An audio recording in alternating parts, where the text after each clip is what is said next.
ॐ पूर्णमदः पूर्णमिदं पूर्णात् पूर्णमुदच्यते पूर्णस्य पूर्णमादाय पूर्णमेवावशिष्यते। श्री जगदम्बिकायै नमः।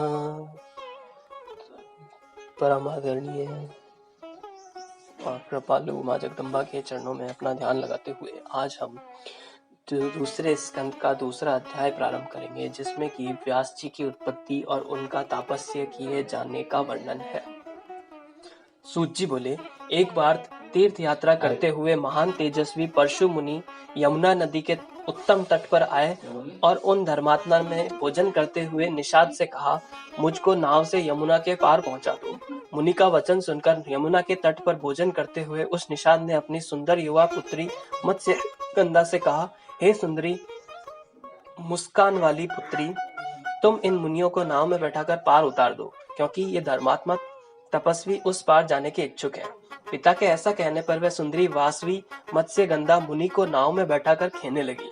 यमुना नदी के जल पर नाव से चलते समय देव योग से प्रारब्धानुसार मुनि पराशर उस सुंदर नेत्रों वाली कन्या को देखकर आसक्त हो गए।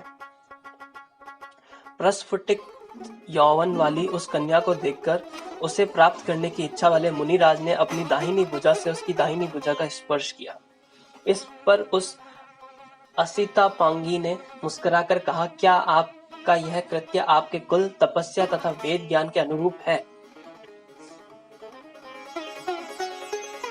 हे धर्मज्ञ, आप वशिष्ठ जी के वंशज हैं और कुल तथा शील से युक्त हैं, फिर भी कामदेव से पीड़ित होकर आप क्या करना चाहते हैं?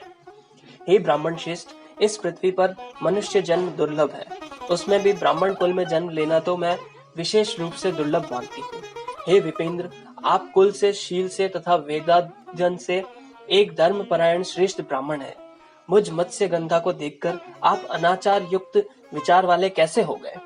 हे अमोघ बुद्धि वाले ब्राह्मण, मेरे शरीर में स्थित किस विशेषता को देखकर आप मेरा हाथ पकड़ने के लिए कामासक्त होकर मेरी ओर चले आ रहे हैं? क्या आपको अपने धर्म का ज्ञान नहीं है? अहो, ये मंद बुद्धि ब्राह्मण इस जल में मुझे पकड़ने को आतुर हो रहे हैं। मेरा स्पर्श करके काम बाण से आहत इनका मन व्याकुल हो उठा है। इस समय कोई भी इन्हें रोकने में समर्थ नहीं। ऐसा सोचकर उस निषाद कन्या ने महामुनि पराशर से कहा, हे महाभाग, आप धैर्य धारण करें, मैं अभी आपको उस पार ले चलती हूँ।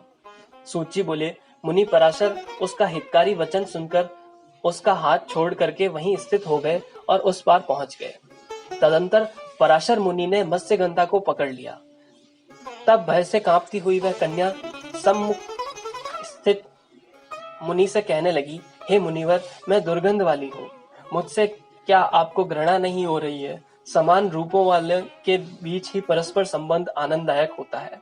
मत्स्यगंधा ऐसा कहते ही पराशर मुनि ने क्षण मात्र में अपने तपोबल से उस भामिनी कन्या को सुमुखी, रूपवती तथा योजन गंधा बना दिया।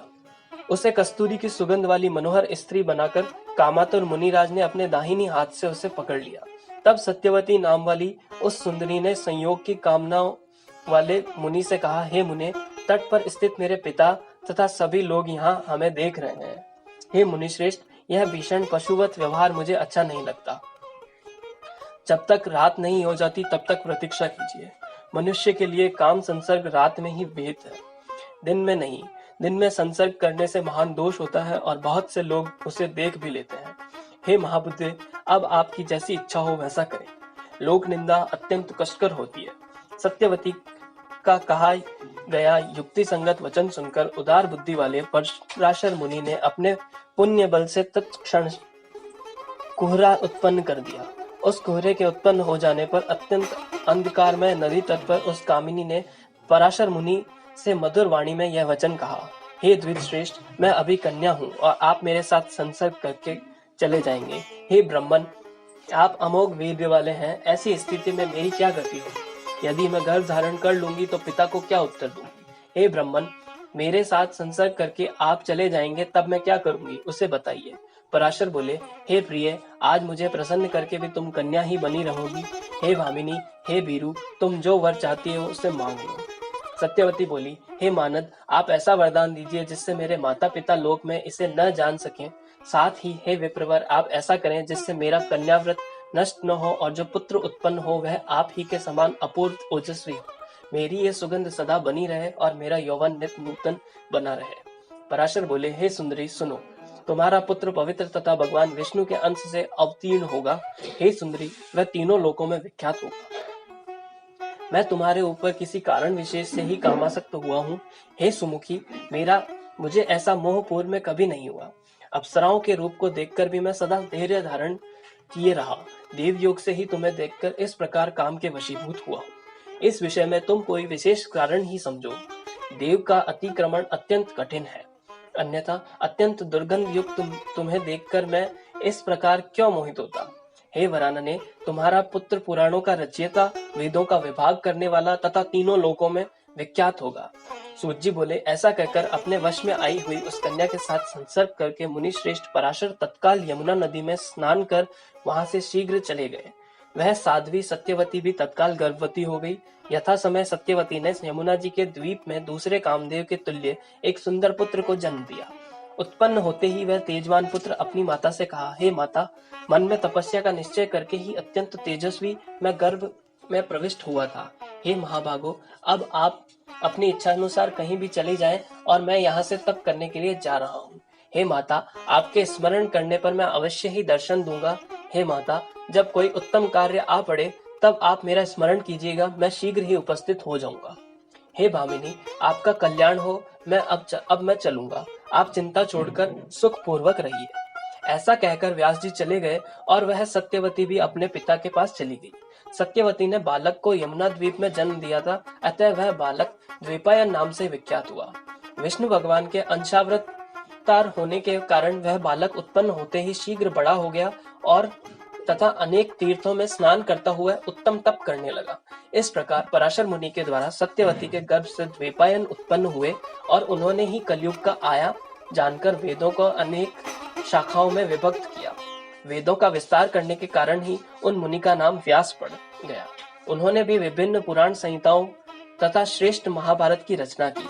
उन्होंने ही वेदों के अनेक विभाग करके उसे अपने शिष्यों सुमंतु, जैमिनी, पैल, विष्णुपायन, असित, देवल और अपने पुत्र सुखदेव जी को पढ़ाया।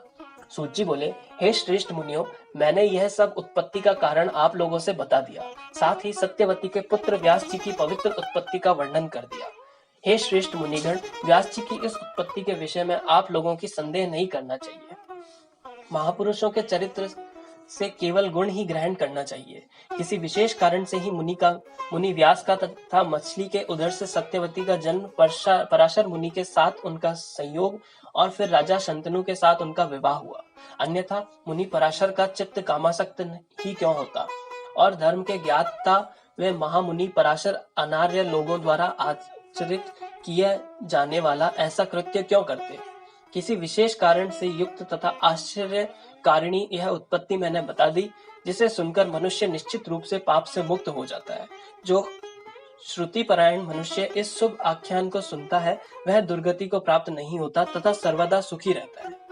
इस प्रकार 18,000 श्लोकों वाली श्रीमद् देवी भागवत महापुराण संहिता के अंतर्गत द्वितीय स्कंद का व्यास जन्म वर्णन नामक दूसरा अध्याय ओम तत्सत। ओम चंडिका देवी को नमस्कार है।